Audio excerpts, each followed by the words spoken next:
80 शब्द प्रति minute dictation start करते हैं 5 सेकेंड बाद।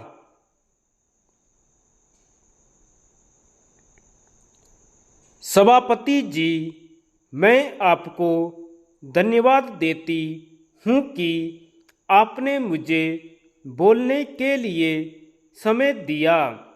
मैं आपको बहुत पीछे की तरफ ले जाना चाहती हूँ। जब हमारे देश को स्वतंत्रता मिली तो गांधी जी ने एक नारा दिया कि जब तक हमारे देश से छुआछूत नहीं जाएगी तब तक हमारी स्वतंत्रता अधूरी है।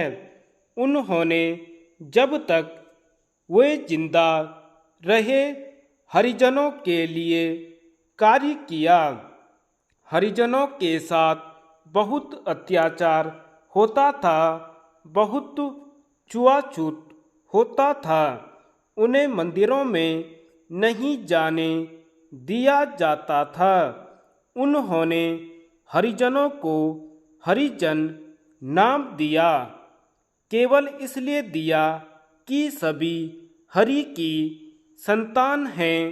सारी दुनिया भगवान ने पैदा की है, इन्हें भी भगवान ने पैदा किया है, तो इन्हें अलग क्यों माना जाए। इसलिए उन्होंने हरिजन नाम दिया। लेकिन यह दुख की बात है कि हमारे दूसरे भाइयों ने हरिजनों की परिभाषा कुछ और कर दी है। वे समझते हैं कि जो हरिजन पैदा हुआ है वह कोई दूसरा इंसान है और हम दूसरे हैं।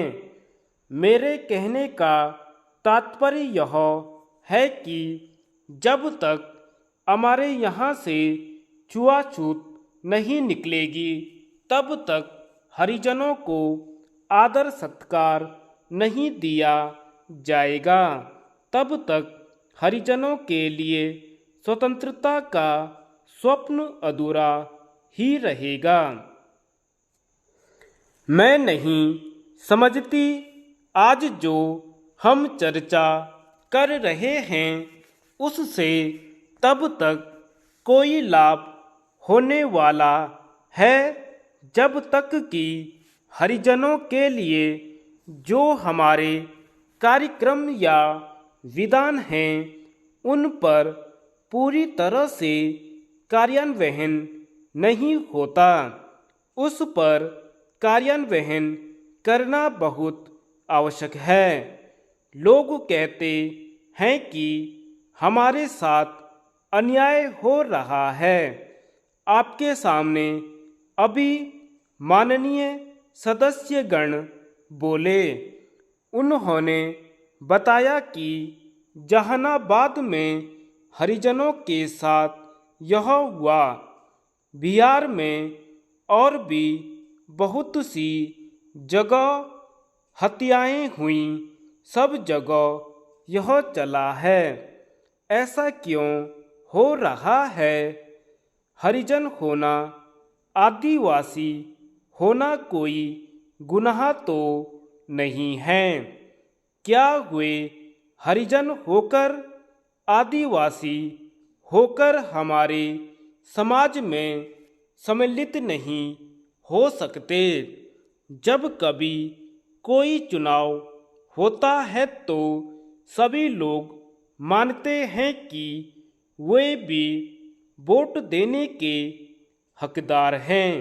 सभी लोग मानते हैं कि हरिजनों के इतने वोट हैं, उनका वोट सभी प्राप्त करना चाहते हैं। लेकिन जब उन्हें मान और सम्मान देने की आवश्यकता होती है तो उन्हें पीछे धकेल दिया जाता है। आप देखिए कि दिल्ली और बड़े बड़े शहरों में कितने तरह के पब्लिक स्कूल हैं। धन्यवाद।